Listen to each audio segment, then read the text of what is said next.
Hi, what's good? What's going on, beautiful people? I hope you are taking care of yourselves. This is the Infinity Midwife. I'm speaking with my retainer. I do have retainers, and I'm speaking with them because I was about to go to sleep, but I got a message and I need to share with you guys. Okay. I hope y'all are taking care of your minds, your hearts, and your whole being. This is an important message because I feel like it needs to be revealed. And so I'm just here to do that. Okay. Don't shoot the messenger. Okay. So the message that I got is it needs to be said once and for all so that if you're watching this, you can probably share with somebody that you know that has been going through the same thing, but it needs to be said. Okay. Any form of attack. Okay. Now this is what I got. Any type of attack on your astral body, no, not astral body, but any form of attack that is being thrown at you. Okay.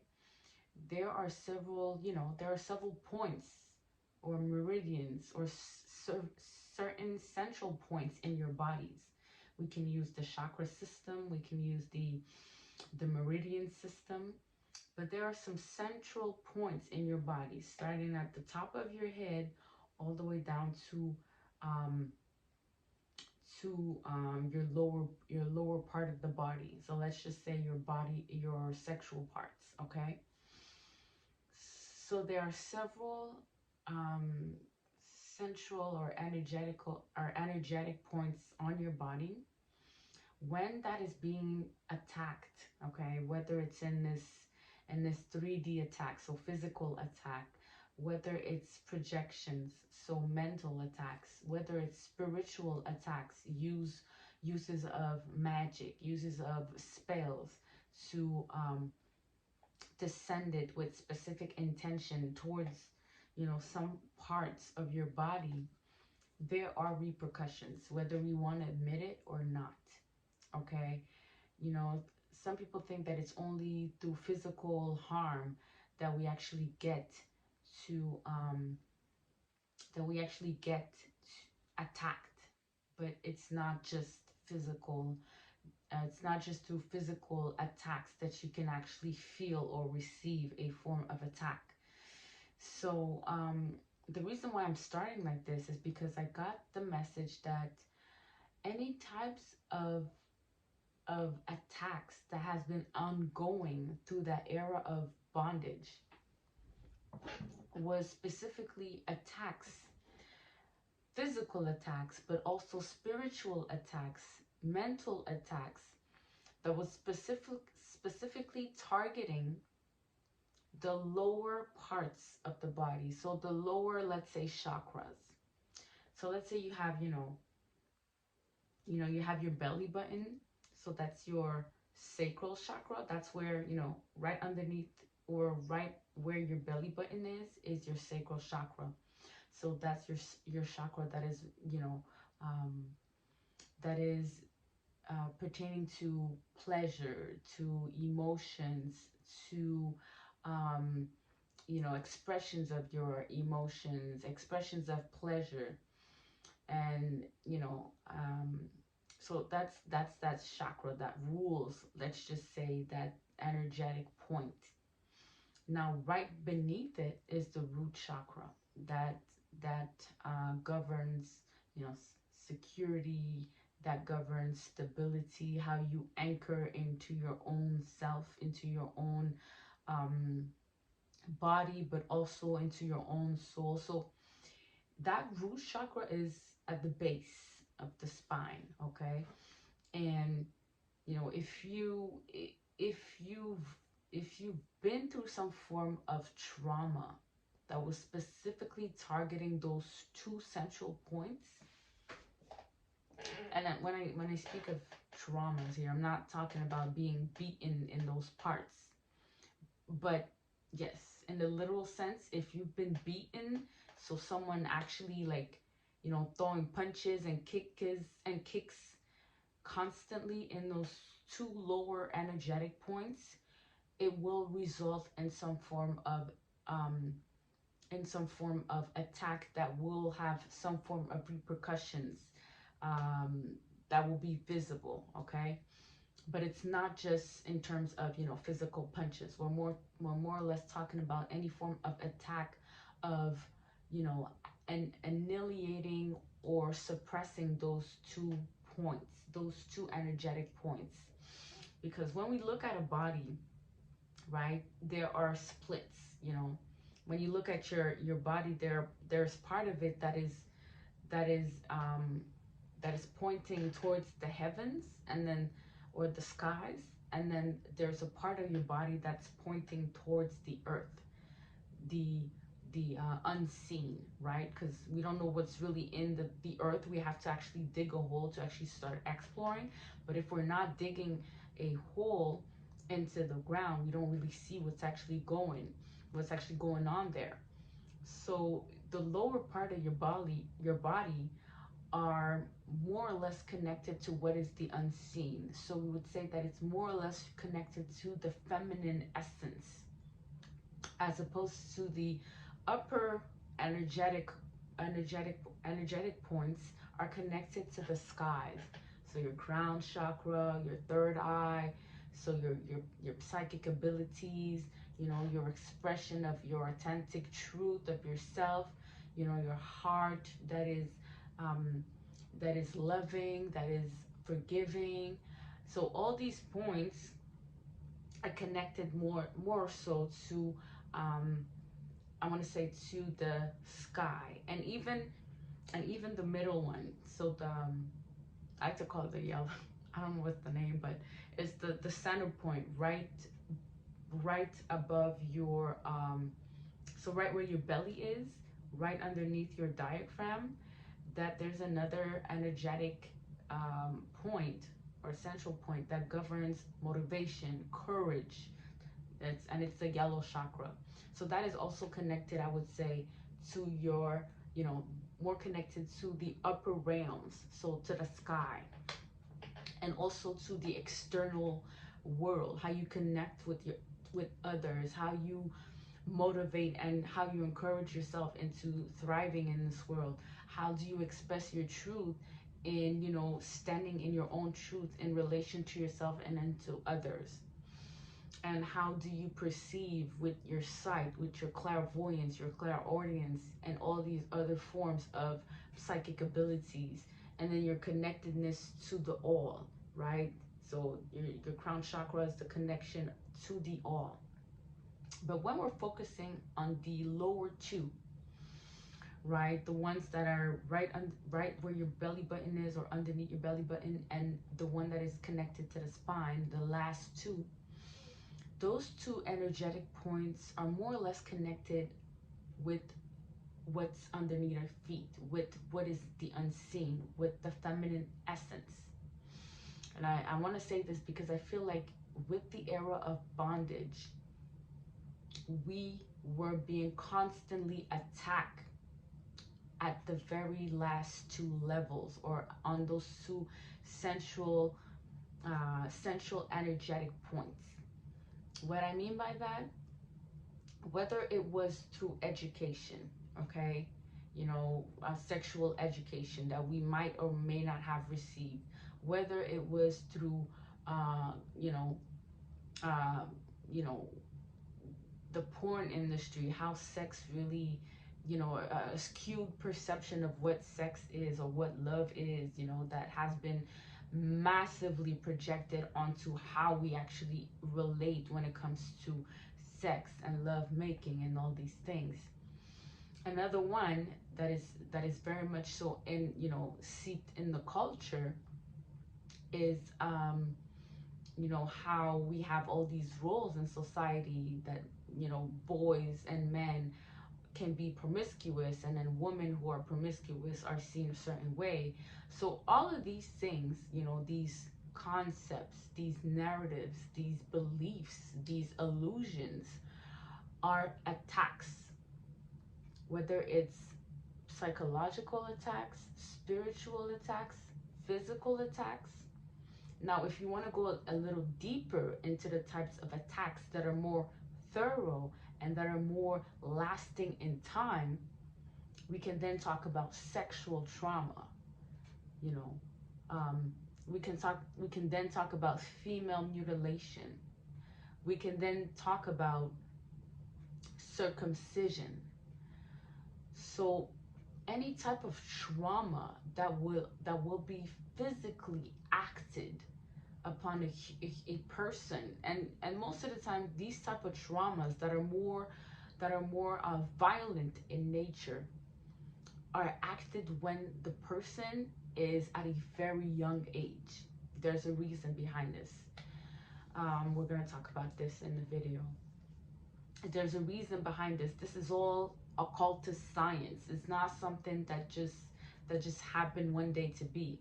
When we're talking about the era of bondage, we're talking about holding a nation, holding generations of people down into giving away their power.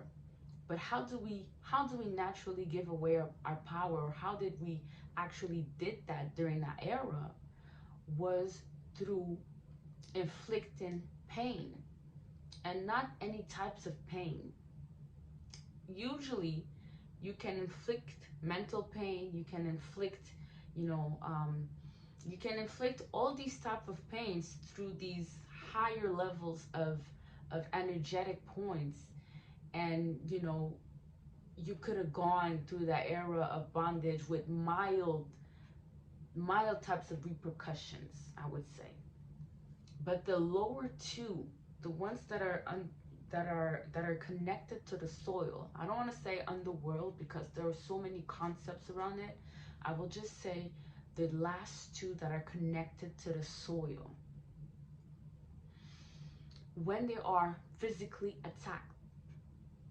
So let's say it's through tradition, let's say it's through some form of religion or practice that is being instilled on the child at a very early age.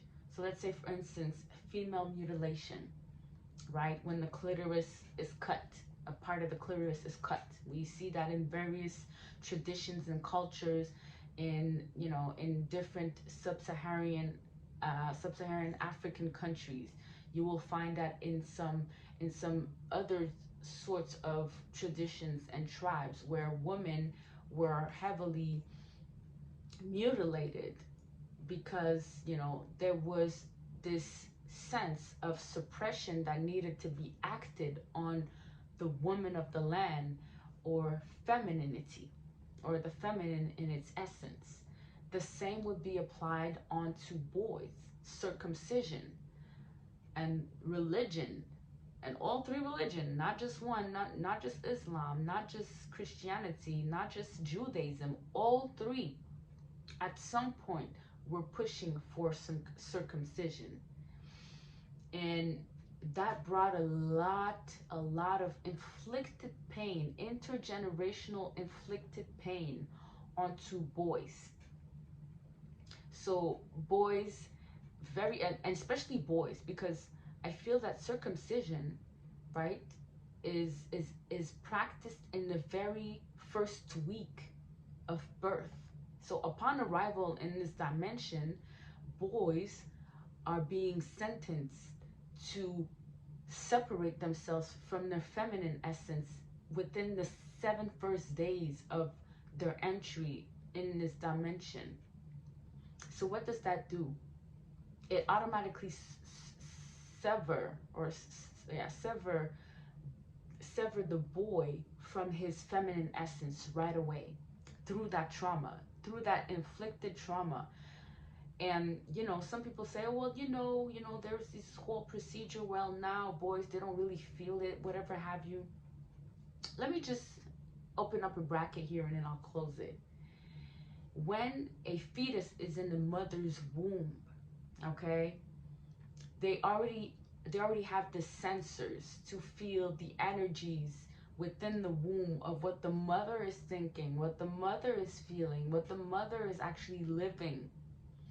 So someone that's going to come and tell me that a newborn baby isn't really feeling any pain, it's just like someone telling me that an animal can't feel pain because, you know, they're animals. Like, it don't make sense, you know. Come with something more clever instead of saying something stupid like that, you know. So a newborn baby within the 7 days upon arrival is being circumcised, and it's not any type of circumcision, right? Is the foreskin upon, and I just want to, so I close the bracket on the other thing, and then I'll open another bracket by saying this: the foreskin, right before a fetus becomes a boy in the womb, it has to be first a female body, okay? And then it becomes a boy if it wants to, or, you know, if there's enough, I think it's X chromosomes, if I'm not mistaken. Or anyways, I'm not too sure how many chromosome needs to be a boy or how many needs to be a girl. I'm not too sure on that, so I'm not going to say anything here. Those that knows, or research it if you need to. But the same, you know, the same body parts at the beginning, at the early stages of development of a fetus resembles a lot, you know. Some studies say that the clitoris or the penis is the extension of the clitoris in women.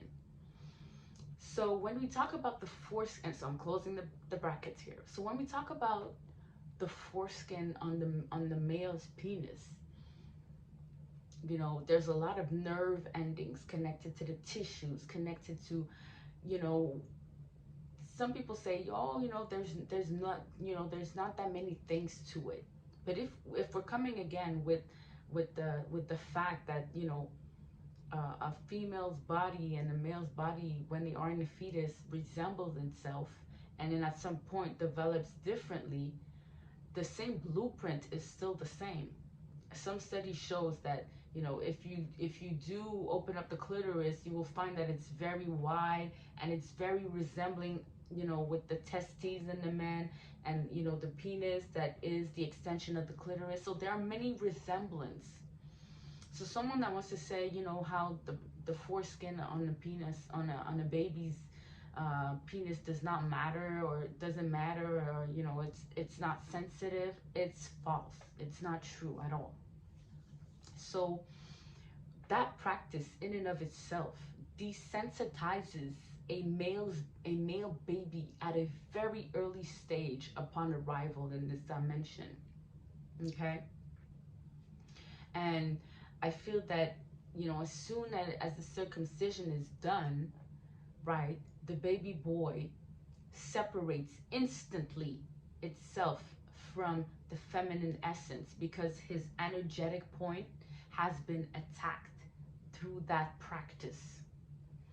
Now the same would apply to little girls. So girls that has gone through female circumcision. Now, female circumcision is not a global thing. I would say it is more prevalent, or it was more prevalent in African countries, Mediterranean countries, some tribes, you know, in some scattered part of the world, but it was not a global thing. I feel that it was more prevalent in countries where sexuality was, the sexual essence was more increased. But for the rest of the world, where, you know, the sexual energies were not as concentrated, I feel that there was another practice that needed to be pushed upon little girls, and that was sexual trauma, molestation, rapes at a very early age. So you have little girls and little boys going through these procedures for hundreds of years. So they are constantly being attacked through all types of procedures and practices that are being justified by religion, that are being justified by medicine, that are being justified by hygiene, that are being justified by all these types of authority. Again, those authority that are heavily, you know, that are heavily ruling in this masculinity that is being that has this overpower, or that over empowerment over every other types of essences. I feel like caused a lot of intergenerational trauma. Okay, now okay, so there's 20 minutes in. I'm gonna stop it there and I'm gonna do another part. Okay, guys.